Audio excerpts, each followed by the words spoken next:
Hey guys, and welcome to today's video where we're going to be discussing limited coils. What are they? Why do manufacturers use them? And what do we have to look out for? What are some of the dangers of tuning a limited coil in the same way that we tune an unlimited coil? Firstly, what is a limited coil? It's an electronic ignition coil with built-in circuitry that when you hit a certain RPM, the ignition is cut out every other revolution.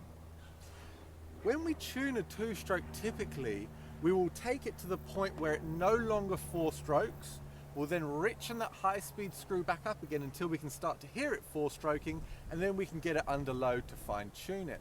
Well, the issue is, with a limited coil, it sounds like it's four-stroking the whole time. And it doesn't matter how much you lean out that high-speed screw, it will still sound the same, and therein lies the problem. You can lean these out so much that you can end up scoring an engine and you'll never even realize it. And the sound between a limited coil limiting the ignition and a two-stroke in its four-stroking phase are almost, when you're standing by the piece of equipment rather than through a microphone, identical in the way they sound. So what we're going to do today, we're going to start this machine up. This hedge trimmer has a limited coil. And I'm going to go just below that limiter, and then I'm going to hit that limiter repeatedly so you can hear the difference. Then we'll go on to how to know if we've got a limited coil in other ways other than just audibly, and then how to tune them correctly if you have a limited coil.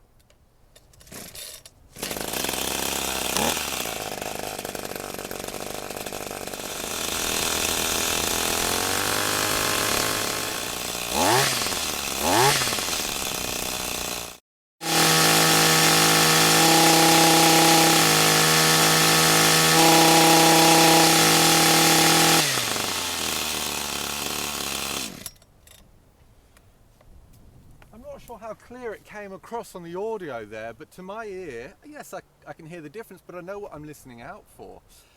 If you have a piece of equipment and you're either not aware that the coil is limited, or you're just not that experienced with running limited and unlimited coils to be able to differentiate, you can run into issues like running them far too lean.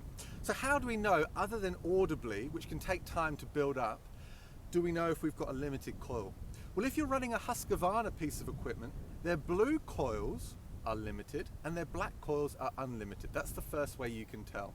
With Stihl, it's a little bit trickier because they're all the same, they're all black. I'd then suggest that you look in the service manual and they will say electronically limited or rev limited at so-and-so RPM. And then you know to stay a bit below that when you're tuning it. And the other way is if you have a tachometer and you slowly increase the RPM, watching that tachometer, eventually when that limiter kicks in for the majority of tachs, it will start to jump around and it will bounce to say 3,000, 7,000, 4,000, 5.5.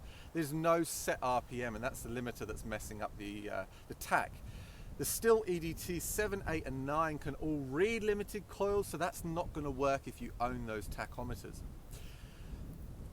My advice is if you can get an unlimited coil for that piece of equipment and you don't mind spending the money, I would suggest that you replace them. It's a very quick and easy process to do, and then you can forget about that entirely. When you come to tuning it, you either hear it two-stroking or four-stroking, and you're not second-guessing yourself whether that limiter is actually the noise that you're hearing or if it's just the two-stroke that's making that four-stroking sound. So how do you tune a limited coil piece of equipment? Well, we have to do it under load. The first thing we do is we open up the high-speed screw so it's obviously rich, it's obviously four-stroking, and we're nowhere near the limiter. We then put it under load. So if it's a chainsaw, we put it under the load of a log and we make a cut. If it's a hedge trimmer, we cut some hedges. And if it's a strimmer, for example, we'll just be cutting thick grass. We do that cut and we listen out to see if the engine changes from four-stroking to two-stroking under load. If it doesn't, you then turn the high-speed screw 1/16 to 1/8 of a turn in, we lean the equipment out and repeat that process. And we continue that process until the engine runs cleanly under load. Then we know that we're safe. But as soon as you take it out of load and you pin that trigger, you're going to more than likely hit that limiter. So we cannot tune a limited coil out of load. That's really important to note. And that's where the difference lies. With an unlimited coil, we can lean out the high-speed screw, we can hear for when it 2-strokes, we can back it off to its 4-stroking, get it under load and just confirm that we're happy with it. You can't do that with a limited coil. If you were to lean that high-speed screw out on a limited coil, it would sound just the same, to the point where the engine dies.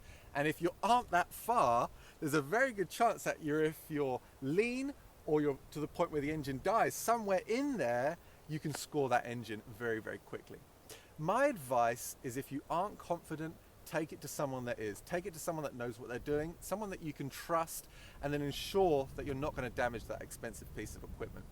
Most equipment nowadays, 2-stroke, comes with limited coils. The cheaper ones that you get from your big box stores, I actually have found that they don't. It's the more expensive ones. And I would actually go as far as to say, I would take a cheap Homelite strimmer over, say, a Stihl FS45.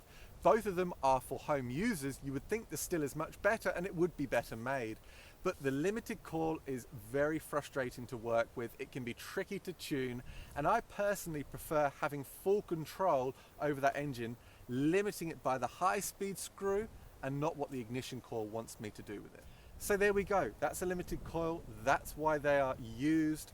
That's how to get around them, and that's how to tell if your piece of equipment has a limited coil.